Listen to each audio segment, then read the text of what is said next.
Hi everyone, I'm just about to start baking one of my obsessions, so I wanted to share with you what I'm doing. My name is Marianne, otherwise known as 𝑤𝒂𝒏𝒏𝒆 on Instagram. Welcome to my kitchen.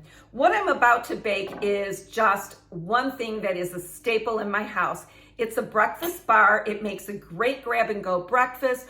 Also, it's a great thing to grab when you have a sweet tooth and you want just a little something sweet. This recipe is tweaked just a little from the Real Pound Droppers original recipe. This recipe will serve 12 and it's only 2 points per bar.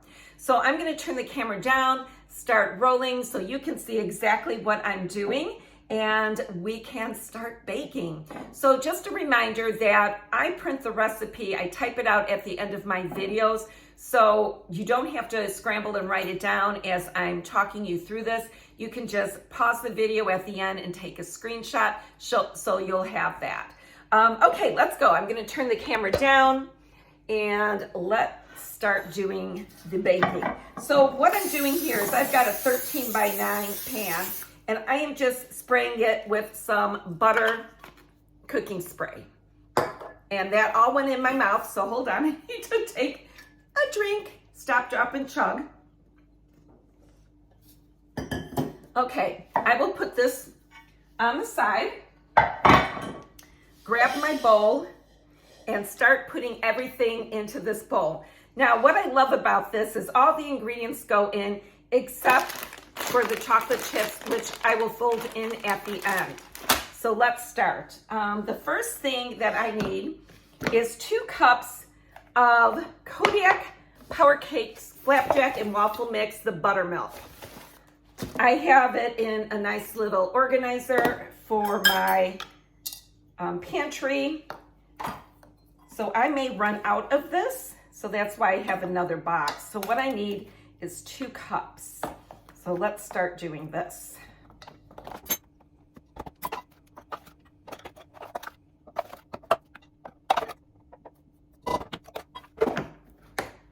Okay, can set this to the side.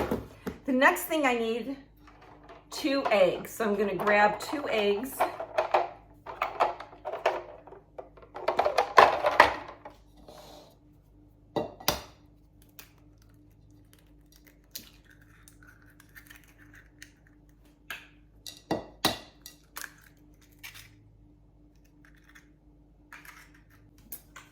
I need a 1/2 cup of monk fruit. I love putting everything in containers in my pantry. So that's why you'll see a lot of plastic containers. So I need a 1/2 cup.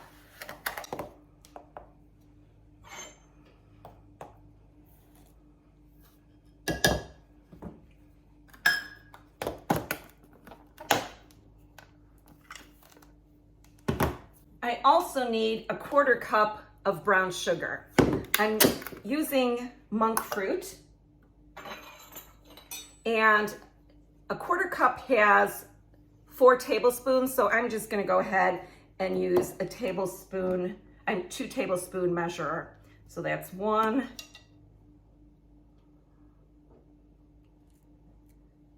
2. So that's a 1/4 cup right there.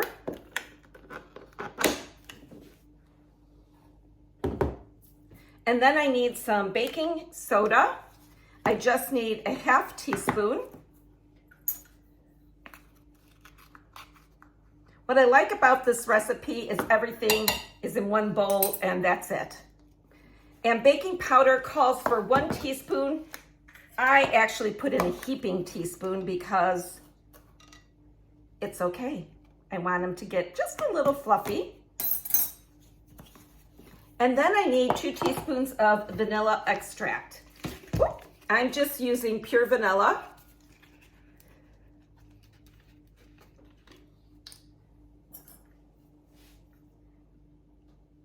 One, 2.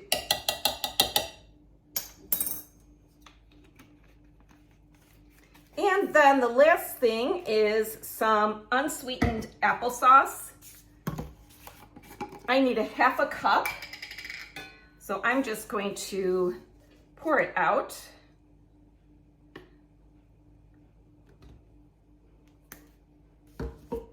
and that's a 1/2 cup.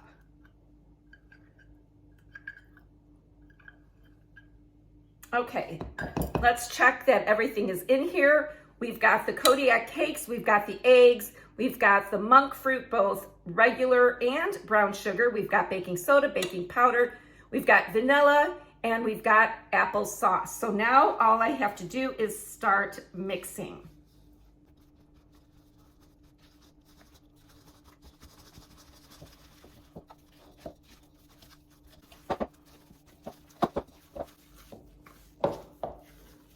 Okay. Now, I need my scale because I'm going to measure out 48 grams of Linds chocolate chips. So I want grams. There's grams. I'm going to put a little bowl on, tear it out to 0. Now, Linds puts half in her batter and then half sprinkled on the top. I put it all in the batter. So this is a Lily's bag that I already have opened. All right, 48 grams.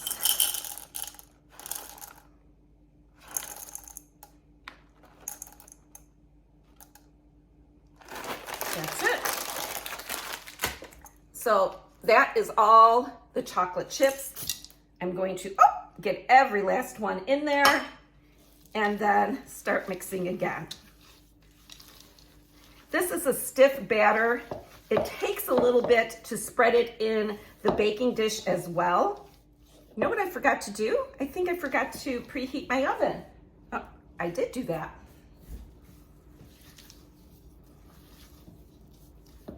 Okay.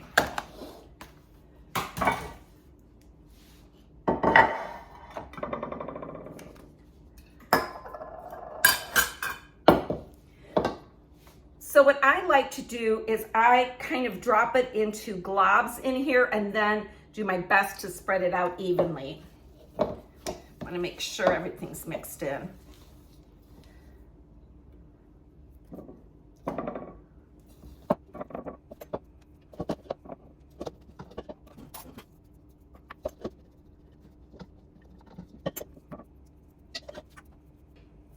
This is stiff. It pops up. You just have to be patient while spreading this into your baking dish.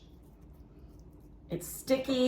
Sometimes I'll put a little flour on my spatula.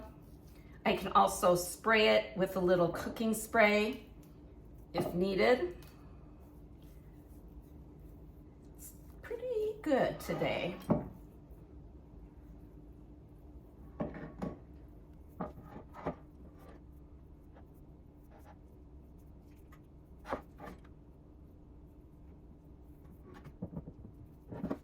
The hard part about this is making sure it's even too, so when it's baked, they're even all throughout each bar. So I'm just going ahead and smoothing it out a little more.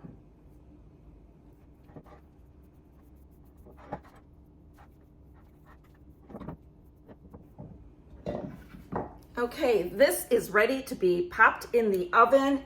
I'm gonna go ahead and put this in a 350-degree oven, and I will bake it for 11 to 13 minutes. I start at 11 minutes and then check it after that.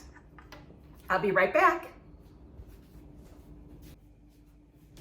Okay, while that's baking, I'm gonna go ahead and clean up my mess and I'll show you what it looks like when it comes out of the oven.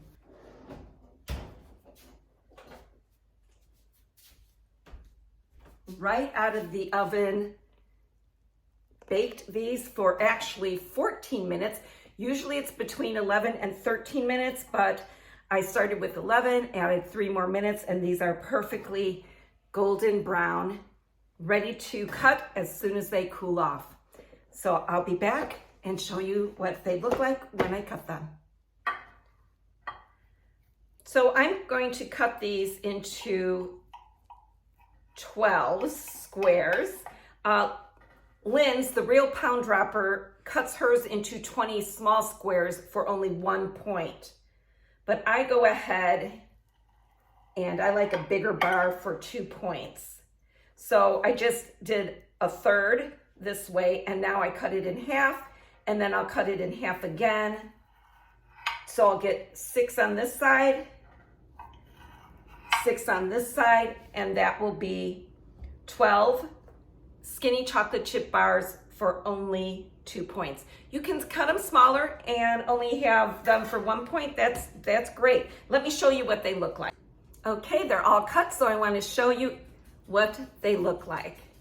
This is the skinny chocolate chip bar by the Real Pound Dropper. Linds cuts her bars into 20 squares for 1 point. I cut mine into 12 squares for 2 points. I incorporate all the chocolate chips in the batter. Linds puts half in the batter, half on top. It's your choice. So a variation of this that I've been making, which is really good, is a dark chocolate bar. So I make a skinny dark chocolate chip bar by just adding 2 tablespoons of Hershey's Special Dark Cocoa with a little cinnamon. And that makes for a great dark chocolate breakfast bar. And you can add in a little cayenne. I love cayenne with dark chocolate as well. But I don't know if I want a little heat for breakfast, but if you're having it for dessert, that's another option as well. So go ahead and play around with Linds's recipe. I'm going to put a link to her original recipe so you can go ahead and grab it, or the way I make them is at the end of this video, and you can just pause it, take a screenshot, and capture that for yourself. I'm going to take a bite.